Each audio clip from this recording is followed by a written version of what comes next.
Greetings, everybody, and welcome to Week 7 of the Intervarsity League of Legends series, brought to you by those wonderful people at QUT. I am Max Formal von Neumann, joined by the Warp Driver, who has actually been the only one here every single week. I wish I could say the same, but I missed one early on. My bad, but I was here at the start, and now I am here at the end for Week 7, our final week of the regular season as it is, and it's going to be a very... well, I should say potentially a very lopsided day today.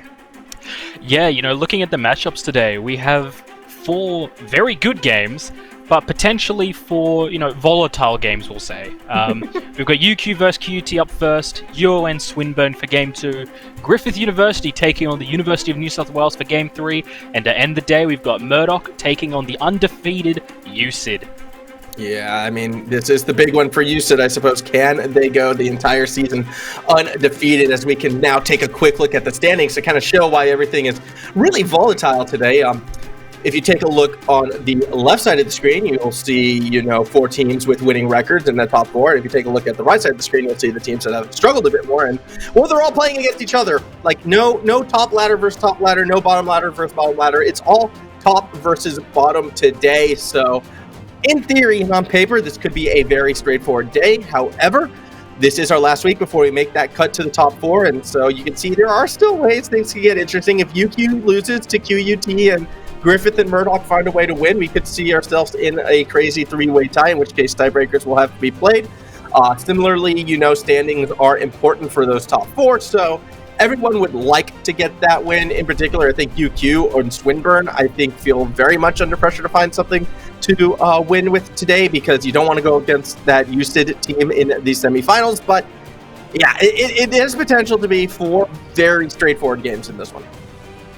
Yeah, in reality, it's going to be 4 David versus Goliath games today. The only interesting factor that we're going to figure out is David going to win or is Goliath going to win? Because we've seen some upsets. Like last week, we had QUT getting its first win of the season. So, are we going to see more of that? Yeah. Maybe. I mean, it's definitely going to be an interesting one for sure, especially with that first game going back to it. It's a bit of El Clasico here in Queensland. The University of Queensland taking on the Queensland University of Technology, UQ versus QUT. These two teams, storied history, storied rivalry as well. Most recently, when they went up against each other, was at the Get Your Geek On event, where UQ actually won a best of 3, a mini reverse sweep in a best of 3.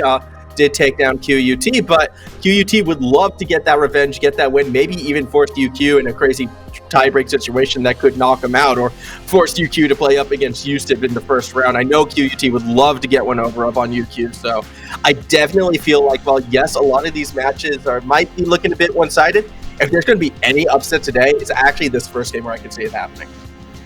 Yeah, there's a lot of rivalry between these two universities, so I think, that's definitely going to play into it. I think that, we might see some interesting playstyle today. We might see QUT step up in a way that they haven't this season and really, throw off UQ, and we never know, like you said. Yeah. I think there's a lot at stake here more for pride than standings for these teams. Absolutely. As we take a quick look at the rosters right now, starting with UQ, it will be Clint up in the top lane, Scott in the jungle, a middle in mid lane, Farmer on AD carry, and Revenge on support. And really now, obviously, when you look at this line, Scott has been sort of that standout player, but something that's been coming more into play within the past few games is just how much the team has been able to step up as well in each of their individual lanes. It's not as if Farmer, a middle, or Clint are bad in their own rights as well. They all have that ability to take over games, and it's really felt like in these past 3 weeks, this team has really come alive. Oh yeah, when Scott first came into the tournament, I think it was his Kane game, that was where he really started to shine. And then as they've progressed a few more weeks with him in the team and the synergy sort of grown, everyone else in the team has sort of shown even brighter since his arrival. So we've seen a middle playing very well, Farmer Revenge holding up the bot lane really well. So overall, I think we have a very informed UQ team, and even though they're 3-3, that they might not be 6-0, but I think they're I think people should still be scared of them in this top 4 bracket. Absolutely, and taking them on will be that QUT lineup with Tron the Palm in the top lane, Janet on jungle, Westy in the middle, Little Simo on AD carry, and Entropic down there in support. And for this QUT team, they did get their first win, which was, I think, a monkey off their backs. You don't want to go 0-7 in a tournament that's being put together by your own university. And I feel like Janet was kind of the one who really stepped up in that win last week. Yeah, no, Janet played incredibly well in that game last week. And also the starving center bot lane, 100% wins tournament was needed to give QUT their first win of the tournament. So I'm expecting we're going to see either a lot of picks or a lot of bans for Senna this today. Yeah, it's really been interesting how the Senna has just become such a large priority within this tournament. Again, I'm pretty sure it's been like 100% win rate over the past 3 weeks, something that's been fun to track and follow. That said, though, I don't know. I feel like this is the week where that probably comes crashing down, or, it could stay the same depending on which teams are actually picking up the Senna. That said, we have started up our picks and bans by the looks of things, so we're just going to be jumping straight into this one. Now, it will be UQ on the blue side, QUT on that red side, and let's take a look. Is Senna still going to be, that big priority pick or ban? Obviously, Galio, something that people don't want to give over to Westy, so that will be the first ban. I'm a little bit surprised by that.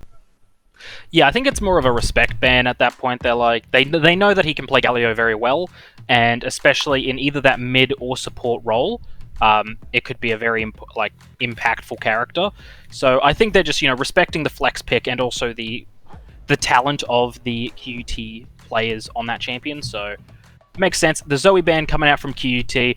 Obviously, Zoe on a good pilot is a very strong champion, and a middle is definitely one of those people that I would class as a good pilot of that champion.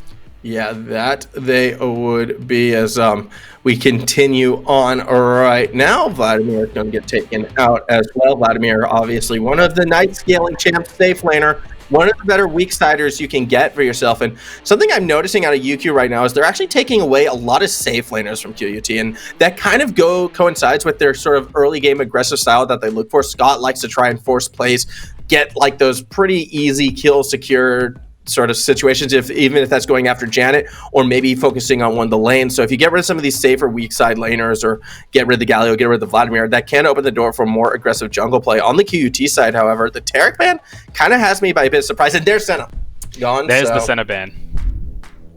Finally got that Senna ban that we were looking for. So to test that theory of the 100% win rate this game, so I definitely agree with you what you're saying there. I think that UQ was trying to force QUT into an early aggressive comp because that's where UQ's comfortable. UQ's comfortable in that early team fighting, those early skirmishes.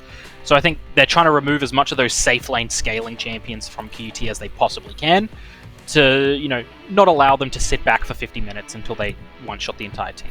Absolutely, and in response as well, UQ is going to prioritize that set up there in the top lane. Clint has had a lot of successful kind of playing weak side for a lot of this tournament. It did leave the Wukong open, and Wukong has been another one that usually gets banned away, has been one of those high priority picks, so that's going to get snacked up right away by QUT.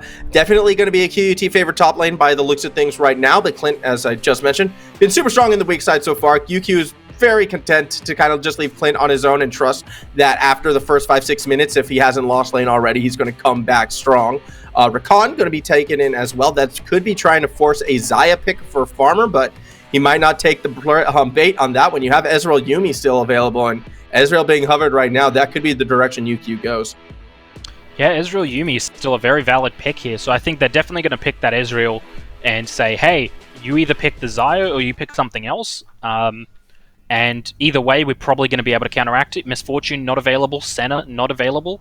We might see something like an Aphelios. Aphelios Rakan is a reasonably good combo. So we could see that coming out as an attempt to just straight burst down Ezreal Yuumi as quickly as they can. So we have... looks like we're getting the Syndra picked up for a middle. Interesting. All right, the reason why you'd be going for the mid laner right here is Syndra is probably one of the safest all-around blind picks that you can go for mid lane. Similarly, this tells me UQ, they have something else they want to go for, and they actually might be trying to bait a Yuumi ban just so something else can be opened up for them in their playbook. it's up to QUT whether or not they sort of commit to that right now. I don't know if QUT would also be super eager to be throwing bans towards the support, especially when Scott still hasn't locked in their jungler, and really every jungler still available at this size stage. So I expect those bans actually be thrown more towards the jungle, and Yuumi might slip through the cracks yet again. QUT, they have that next ban at the moment, and I want to see him take away some of Scott's more aggressive picks or get rid of his Trundle. His Trundle has been super strong so far. That's another one that you have to be careful of right now on the QUT side. Diana was taken by them, one of the stronger mid laners, but no, they're actually looking at that support still, and they're going to go ahead and ban out Morgana. I definitely think if you're QUT, you should be banning out Yuumi Trundle at this point, because like we saw in the last week, that Yuumi Trundle is oppressive, and you can't kill Trundle at that point, and Scott's just able to walk under tower at you. So I think definitely an odd one there, just opting to ban out the Morgana over the Yuumi, but we'll have to see. Maybe they have some kind of counter in mind, but the Ornn ban from UQ, interesting. Yeah, this tells me, what this tells me is that these teams have been scrimming and practicing, and they know something about that Wukong that maybe we don't. It could be Janet taking the Wukong into the jungle, actually, which could be what they're expecting. There's the Yuumi ban, as expected. Yep. No junglers ban. So an open jungle pool at this stage, and unless Lil Simo picks that jungler, and which opens Scott up to counterpick that jungle, Scott might have the entire jungle pool to pick and play with at this stage, and that's actually a bit of a scary thought. There are other good Enchantress supports. I mean, we have seen some strong Jannas actually in this tournament, and I wouldn't be surprised if Revenge actually goes in that direction, considering where the support still lies. Jarvan will get banned away, so interesting to see where this one goes moving forward right now. So we do have one jungle ban. QUT, I feel like they're putting themselves in a tough situation with this picks and ban, and Yasuo, okay. They're going for the knock-up comp. I see now. How could we not have known? Overall, I actually think that Jarvan ban is very good, because both teams could capitalize incredibly well off that Jarvan, and they know they wouldn't be able to get it first pick, as the counter pick would be very good there. The Poppy counter pick is actually very good, especially for team fighting. The dude, I think it's Steadwild Presence or something, would make it very hard for that Yas to do anything, and it looks like we potentially see that Trundle coming in again. Yeah, Trundle will get locked in, and that's probably going to be a support Poppy, so could be seeing that on Revenge. It also could be a support set. I have seen that played before, so I will see where that goes. Olaf's still available. We haven't seen too much Olaf the past couple weeks, but he was arguably the strongest jungler at the start of this tournament, so Janet should be feeling pretty good about getting it granted. When Olaf was being taken before, a lot of times Jarvan was available to counterpick it, but strangely enough, throughout the course of this tournament, Olaf was actually winning most of those matchups. So, but no, we're going to see the Gragas instead. Yep, probably makes a bit more sense. Get more knock-up. Everyone has a knock-up to help out one Little Simo. It looks like on this Yasuo, who it does appear will be taking the Yasuo to the bot lane. So a bot side Yasuo, and it will be a support set. So this bot lane, very spicy for the Queensland El Clasico, as it is going to be a fun battle down there. I have to admit, I appreciate QUT going all in on this Yasuo strat. Last time I saw a Yasuo in a UQ versus QUT matchup, it actually was UQ taking it, and that Yasuo ran straight into a Rammus, and bad times had for the UQ side. So interesting to see QUT now trying to attempt it. I'm not sure about this one, though. There's no Rammus on UQ, but there still seems to be a lot of tools able to sort of handle a Yasuo comp. Yeah, I think that it's going to go one of two ways. Either the Yas is incredibly fed, and you're going to see Beyblades everywhere, and there's just nothing that they're going to be able to do. The more likely option is the Exhaust and the Poppy W is going to remove him from the game. Meanwhile, the everyone else just runs through the backline of their team. So that's what's more likely to happen. So an interesting game nonetheless. I like it. I like it a lot, because for QUT, if they're able to pull this one off and get one up over on UQ, like, this is how you do it. If you're like thinking, in a straight up normal game, normal team comp game of League of Legends, we probably lose. So let's reach into our bag of tricks. Let's pull out something, a bit unexpected, but has that ability to get an early start and snowball. And that's a lot of times the best way to get an upset. And that's what QUT is opting for. So I have to commend their strategy on this one. I think there is merit behind it. Now, whether or not it works, That's another question. But I'd rather see QUT do something like this than play something more akin to UQ's playstyle and just lose. Yeah, no, I definitely agree. I commend them for the unique picks. I think that definitely it's a better option than trying to beat UQ at their own game, because as we've seen through this tournament, you're not going to do it. Like, you're simply just not going to beat UQ at their own game. You're going to get slowly choked out and lose. So I like the fact that they've gone for a hyper-aggressive team fight comp in the hopes that, hey, we don't need to land all the ultis, but if one lands, everything lands after that. So and we just let it rip. I think we're going to see some big team fights. Just letting it rip on my desk right there. I'm definitely excited to see how this one will play out. Now, UQ has had some of the fastest games over the past 3 weeks. In fact, they are one of the only teams, if not the only, actually I'm pretty sure they are that only team to get a sub 20-minute game back in week 5. So if UQ does get that lead, do expect them to just explode with it and possibly run this game over. Something QUT needs to be careful of for sure. You don't want to have that happen in this rivalry game, and UQ does look like they have the team comp that has that potential to do so as well. Ezreal only takes one item before he starts to hurt. Set support is just going to hurt pretty much from the word go. Scott on the Trundle, you're just going to assume he's going to be ahead, he's going to invade, he's going to be annoying. There's a lot of options right here for this UQ side, and I'm worried QUT might find themselves falling behind because they're going sort of all in on this Yasuo ultimate team comp strategy. Granted, Wukong as a laner as well, that is going to be a strong side, top side, and that is something that they could use to possibly mitigate the damage. Will it be enough is going to be my question right now. I mean, we're going to have to figure that out. So we are going to be jumping onto the Rift right here. This is our opening game of Week 7. Once more, UQ on the blue side taking on QUT over on the red side. And I love UQ. The second they saw that Yas switch down to bot lane, Farmer immediately just clicks that exhaust button. No anything for QUT to get away with. So we have the Predator Gragas, chucking a little dance in the jungle, just letting them know they're there. But Janet needs to be somewhat careful. Yeah. I like the Predator Gragas pick, by the way. I think that's actually a smart move by QUT. Go for something a bit more aggressive. Try and get that early pressure for you. You obviously want to get the Diana winning lane as fast as possible. Similarly with the Wukong, if you can accelerate that and really force Clint back underneath his tower, that can open up the rest of the map for this team.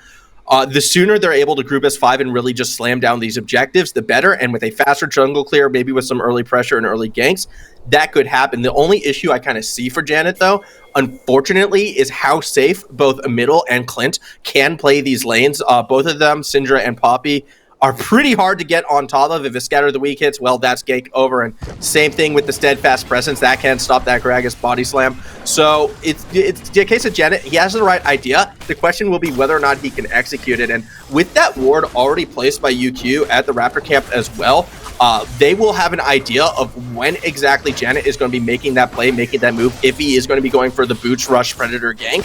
So that's something to be mindful of. It doesn't look like Janet's going to be going straight for the double buff, though, as he doesn't go from red to Krugs. Yeah, and I just wanted to point out the unique pick bot lane of the Omnistone set. Haven't seen that before personally, so I was looking at, is that Unsealed Spellbook? What is? No, it's Omnistone on the set support, as there's your first Scatter of the Week of what's probably going to be a trend going along this game. Yeah, that definitely could be. Meanwhile, down below, the Omnistone set already getting in Little Simo's face, and that's a lot of damage, and Ignite may have been enough to get the kill right there. Well, that plus a couple autos. Pots will be used, no heal or flash burn, so you shouldn't listen to me. There's a reason why I'm low elo. Don't go all in for kills if you're not going to get them. Good job, however, by the UQ side and getting a lot of pressure down onto one Little Simo. Westy, however, is going to get a bit of revenge in the mid lane. Not enough really to stop the middle hole, just throw that right on back, and aggressive trades across the map. Yeah, mid lane especially is going to be a lot of back and forth trading. It's going to be Westy going in for a full combo, backing out a middle, trying to land the Scatter the Weak combo, as Gragas trying to get his blue buff, but like you said, Scott playing how Scott does, which is invading, and he's not done. He's going back in. Yeah, I mean, you may as well. You do have a bot lane pressed up. Entropic will be the first to provide assistance, but Revenge will be there as well. Janet definitely losing out on this trade, and with that Pillar of Filth, there's really nowhere for Janet to go. Westy will be coming around the back, but Revenge has gone in. That said, the middle has jumped and cut off Westy as the rest of UQ make a retreat out of the jungle. This is a scary one-on-one, though, happening just above. The middle is quite low, but Scott is here as well as Revenge, and it will be First Blood going to a middle for the UQ side. Yeah, a little bit of an overcommit there by Westy, unfortunately. You know, they went for the fight. He was trying to get a middle on the back line. Rest of QUT was forced out. Westy decided to try and get that last little bit of damage in for the kill, but it wasn't meant to be. First Blood goes over to UQ. Yeah, and that's just typical UQ fashion. They're going to play around their jungler. He's going to invade at any opening he sees. He's not going to give you any buffs for free except for maybe that first one of the game, and his team will be there to back him up. That is just how UQ plays around Scott, and unfortunately, if you put too much effort in trying to make that save, well, every single time we have seen this happen, UQ has come out with First Blood, with those early kills, and same trend continuing here. Yeah, you know, I was actually about to criticize him for the potential greed of trying to take that Gromp as well, and look what the team knows what's happening and rotates accordingly, and suddenly they're now a kill up as we're going to get more poke on the bot lane. Ooh, that was a great win wall right there from Little Simo to help kind of win that trade for the side of QUT. Scott, however, looking like he might be attempting a gank perhaps on Trom the Palm. The wave is a little bit far back, and this is interesting. Janet is the first jungler to actually sort of go ahead and counter jungle back against Scott, finding himself a Raptor camp, and this is how you're supposed to play it. Now, he does have those Predator boots available. Revenge is quite low, does not have flash up either. It is a Hex flash, not really quite the same thing, so we could see a bit of a play, especially with the wave now starting to push back against QUT.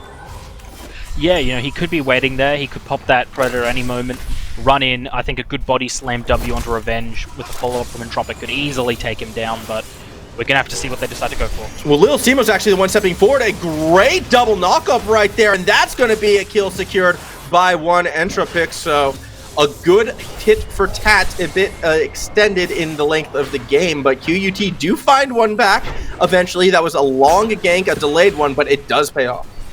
Yeah, long gank on the side of QUT, but hey, like you mentioned, it does pay off for them. They get the kill. Unfortunately, going to Entropic, though, not going on to Simo or Janet there, so, you know, it's a good gank, but, you know, it could have gone better for them, but, you know, it's good to see mainly Janet, you know, taking proactive steps into, you know, in reality, if on a jungle, the best place to be is the other person's jungle, so it's good to see them actually, you know, being the first person to, you know, have confidence enough to do that.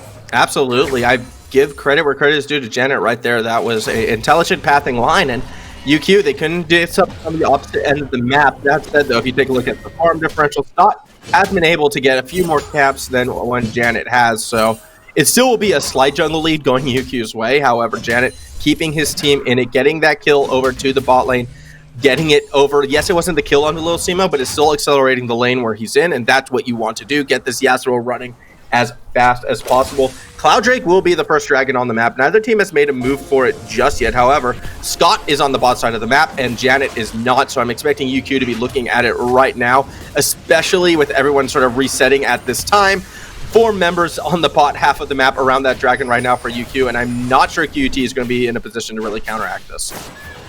Yeah, they're definitely not in a position. As you see a middle coming from behind, I think they're just going to try to delete them from under tower. Oh no. I am frozen out. You got to take this. Oh, that was my bad. They died. UQ gets dove under their tier 1 tower as Scott is just going to turn towards that Cloud Drake. And at this point, UQ has a free dragon. No contest from QUT. Yeah, I am back right now. I'm sorry I missed that, everybody. The joys of remote broadcasting. My net just completely died on me, it feels like, for a second there. It happens, unfortunately. But similarly, what also happens is more kills going over to the UQ side of Cloud Drake as well. And that's just going to be used to accelerate the game. I mean, nothing quite accelerates like a Cloud Drake. You get that movement speed with the soul and the map, and the increased ultimate cooldowns for those minor drakes, which is what we see right here. So everything about the Cloud Drake is very much gotta go fast, let's play some Sonic, and UQ looking to do that in this game, similarly how they do in pretty much every game they're in. Yeah, it's a very good Drake pick for them. And, you know, what was looking like a good lane for Little Simo there on the Yas is now suddenly turned into it's still a decent lane for him, but he's now a kill down, and the pressure's been taken off them, like off the rest of the lane, and they've got some work to do. Yas is the main damage dealer, really, or at least the main combo source of their team. So, Yas has got to get some kills and some items under his belt.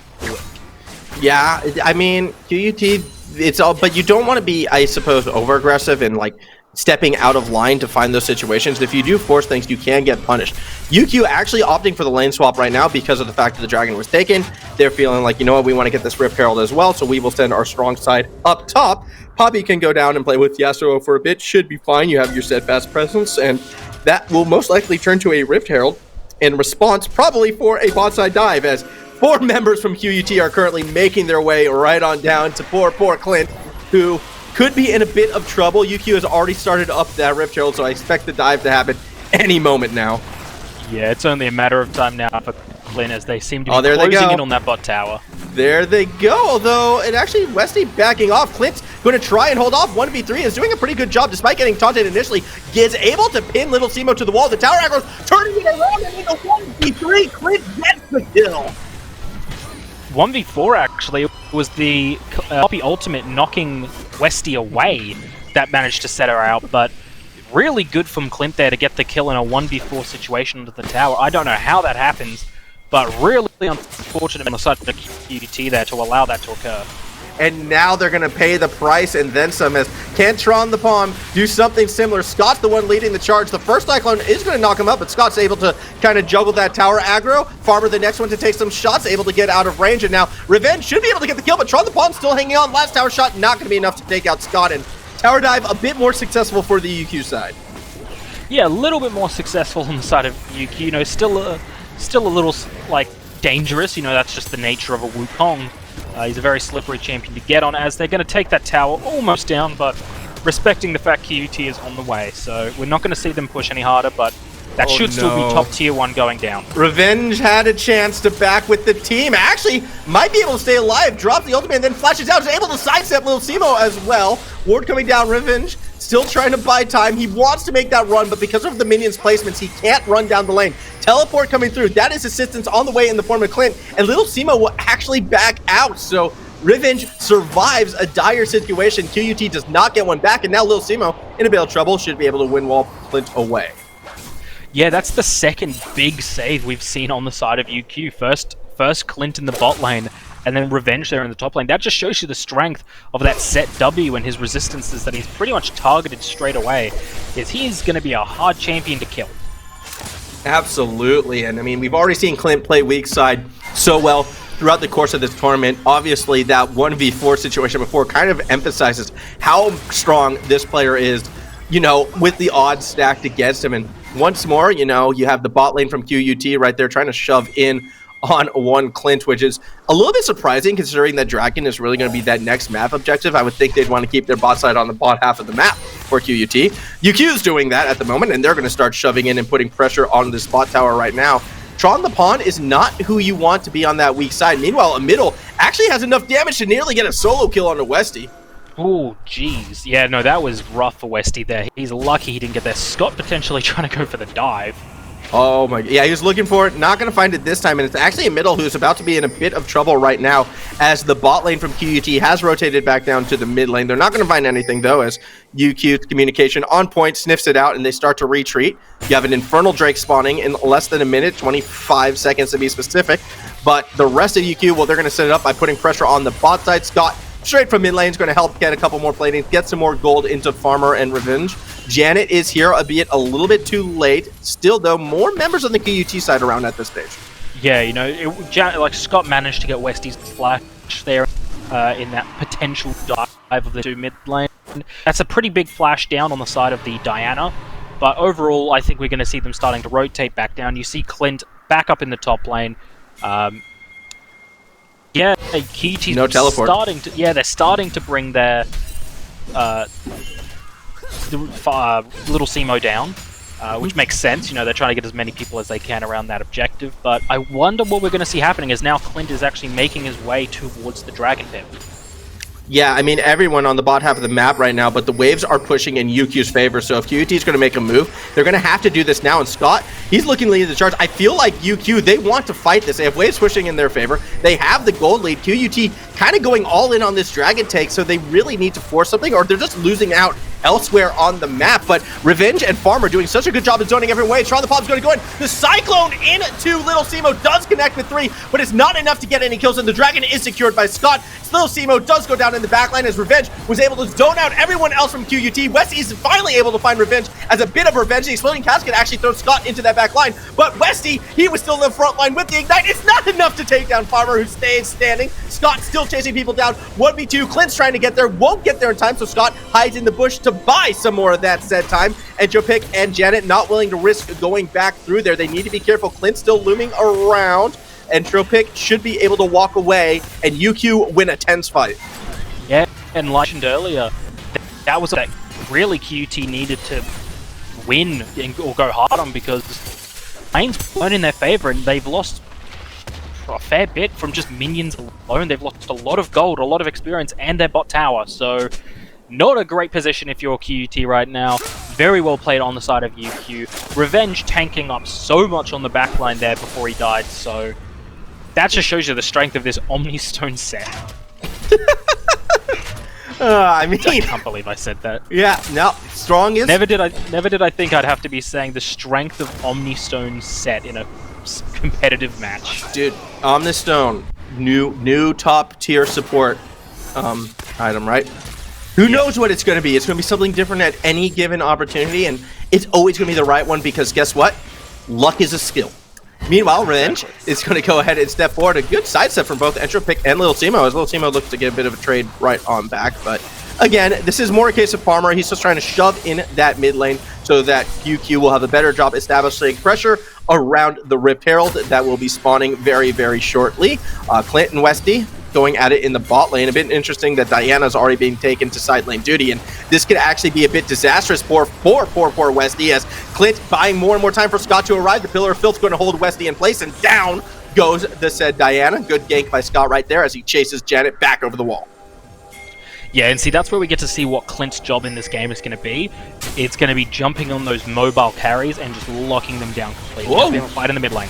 Yeah, that looks like a very caught out of position Revenge. What a shield! What a showstopper! Revenge gets out alive as Tron the Palm desperately was trying to chase. He's got it a little too deep. It is actually Tron the Palm who will fall, courtesy of one Farmer. Janet on the run, Little Simo on the run. QUT cannot step back forward. How much health was Revenge on right there? Negative. At this point, it's the UQ show, because they've had 3 now incredibly close, effectively just saves, and all I can say is good job on all of them. I cannot believe that Revenge got out of that one alive, and poor Tron the Palm, desperate to get something back in his favor, just could not chase him down. Too many bodies in the way, and that is looking pretty much a good summary, I suppose, of how this entire game has gone for QUT in this one. A lot is so close. There's a lot of right ideas. Just that looks like a very caught out of position. Revenge, what a shield! What a showstopper! Revenge gets out alive as Tron the Palm. Absolute incredible. That's again. Do I need to say it? The strength of Omnistone set support. That's all you've got to take away from this game, is just pick Omnistone set support and you will win games. Yep. It's all the Omnistone set. Clearly, this is. I am surprised actually that Sticky Ricky wasn't the one who first pulled it out last week when he was playing support. That seems like a Sticky Ricky strategy, but now this is pure 100% Revenge, as Little Simo already chunked out courtesy of a Middle's ultimate. Not much he's going to be able to do here, and without the main source of damage, QUT, they just kind of have to sit under the tower and watch as UQ just takes whatever they want. Yeah, that was actually kind of tragic for a Middle there, the Windfall actually blocking the ulti. So he got chunked out, but he didn't even get the ulti. The ulti wasn't even needed, as here's what Scott does best. He said they needed to ban the Trundle. Look what happens when you don't. Yeah, I am still surprised the Trundle actually did get through, as Little Simo trying to go back in, but we've seen what happens before when you go on Revenge. In fact, we saw it twice thanks to that replay with the same audio, which is always fun here. I could hear my voice all day. I am that narcissistic, but Yeah, it's neither here nor there, as in the end, no fight happens this time around.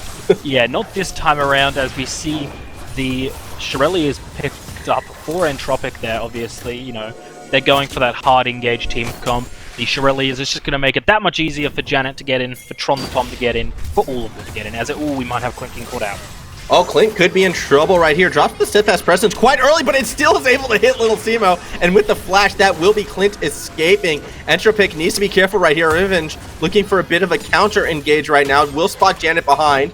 And Entropic still going to be able to clear out some wards before making the escape. Revenge actually buying his time. A little bit of showboating right there. He canceled a couple autos, and Janet still will get caught out. Good scatter of the week does lead to the fall of the Fat Man, and with the pick of the jungler gone, Scott's already started that next dragon, so it is an Ocean Drake that will be secured by UQ, who are just continuing to put that pressure on the map, continuing to take everything. Nearly a 10k lead in under 20 minutes, as Scott will be going in on Westy. Revenge is here to help out as well, although may actually helped out Westy until the Haymaker pulls Westy back in, ignites drop, but the kill won't be there. Cyclone actually stopping Revenge for now, has to use the Showstopper to escape. Tron the Pond will be able to walk out of this one, or will he? A middle on the backside secures the kill on to the top laner, and oh no, a great use of the stopwatch right there to stop the engage from Little Timo, but it's not going to be enough to save Revenge, or is it? The shield again buying so time for the re-engage out of UQ. True stopwatch straight down the middle, helps secure the kill onto Westy, as Entropic will be that next target. Scott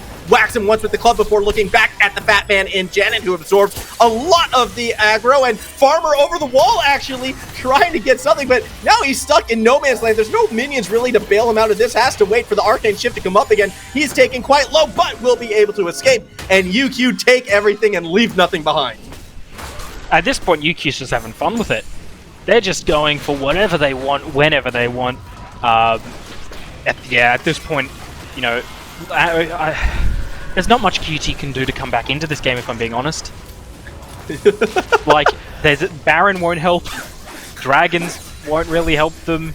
Like, what they need is for UQ to, you know, DDoS, and that's all they can really hope for at this point, unfortunately for them. You know, what started out as a very competitive game and was looking like a very strong game, you know, UQ's turned in their favor like they always do, and at this point, I think it's mere just a matter of time. Yeah, it's starting to look that way for QUT. I kind of feel like it's been looking that way since the 10-minute mark. To be honest, UQ got to one of their patented hot starts and have not looked back. Granted, you know, a lot of it coming from a middle in this instance. Scott as well having another standout performance, but it's not like we're looking at anyone with like a massive 80+% kill participation. In fact, it's kind of spread out all around. It's been a lot of sort of scrappy 1v1, 2v2 type plays that UQ have just been coming out on top of in this one, and now UQ is at the stage where they're going to be looking to get an inhibitor, probably rotate back to Baron, and then end the game, just because the siege and the ability to force fights coming from this blue side has been something that QUT has not been able to handle. Yeah, I will think that we have to keep an eye on, and you know, at least have to acknowledge, is the strength of QUT team comp. There is the possibility of a wombo combo that might put them back in a game. That is a very, very iffy if. I mean, I appreciate the idea of it, as actually a bit of a fight happening down below, and a result of it does see Clint taken down, but in response, Little Simo is out, who you need for that wombo combo. And while, again, I do think that, yes, a wombo combo is what QUT needs to sort of win a Miracle team fight, but a Phantom Dancer isn't going to do it.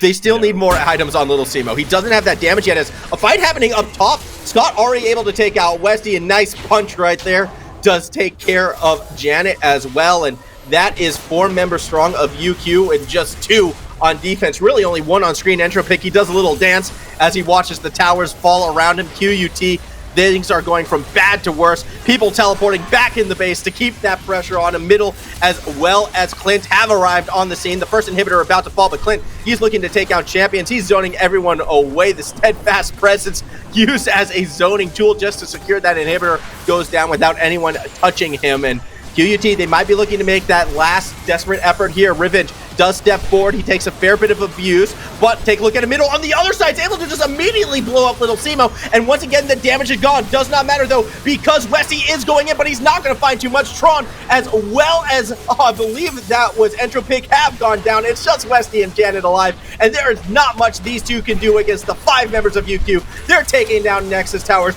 They're going to take down the Nexus as well, and UQ finish their season with a winning record. They will be going to the playoffs, heads held high, and QUT will fall to open up week number 7.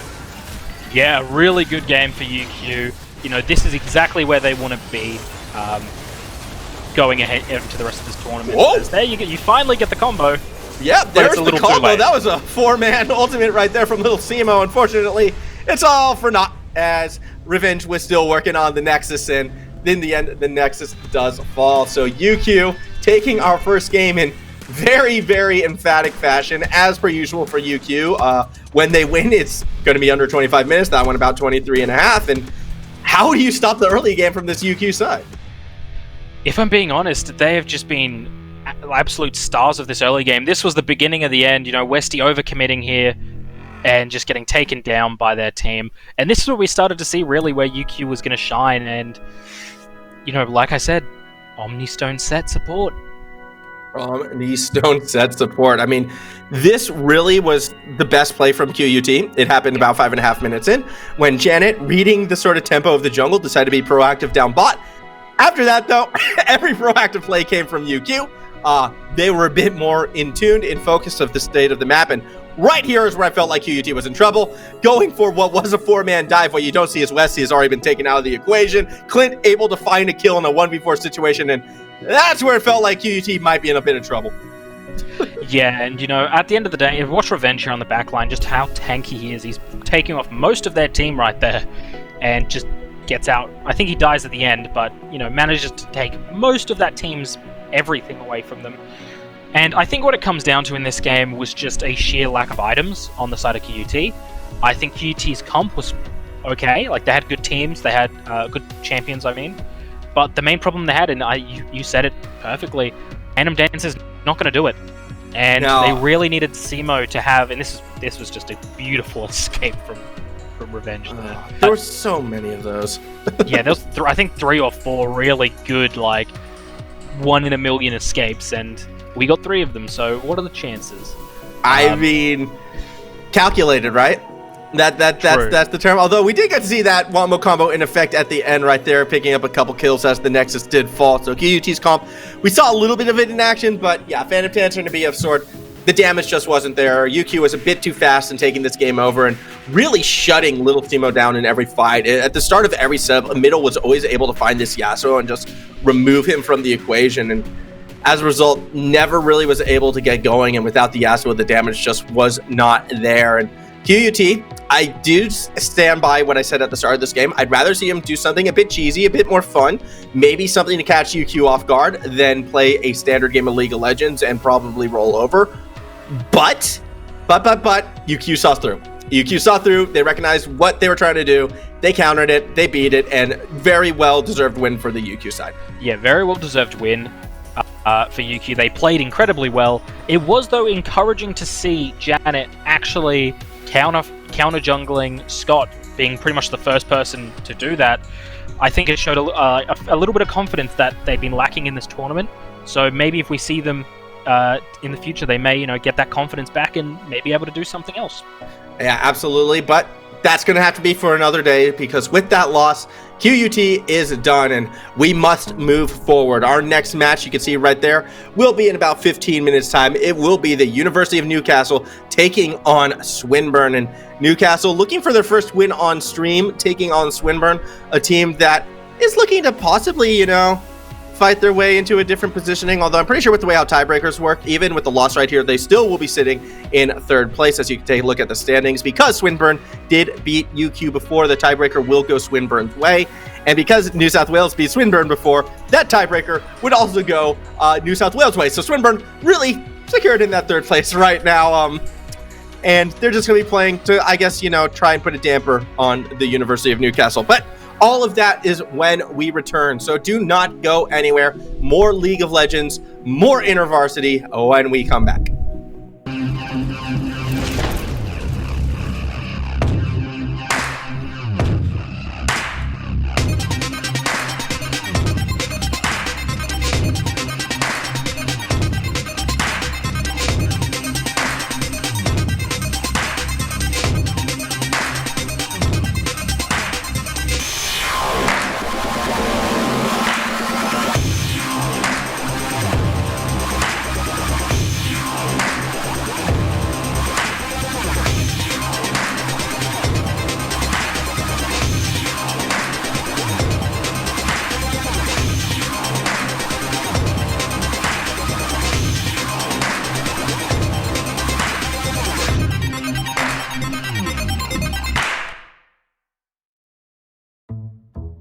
much has technology changed?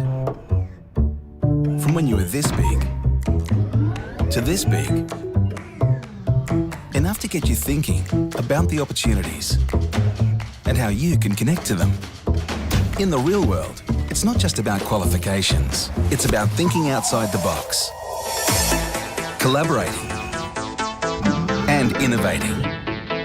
And QUT prepares you for that. We help you to be more adaptable. So as technology evolves,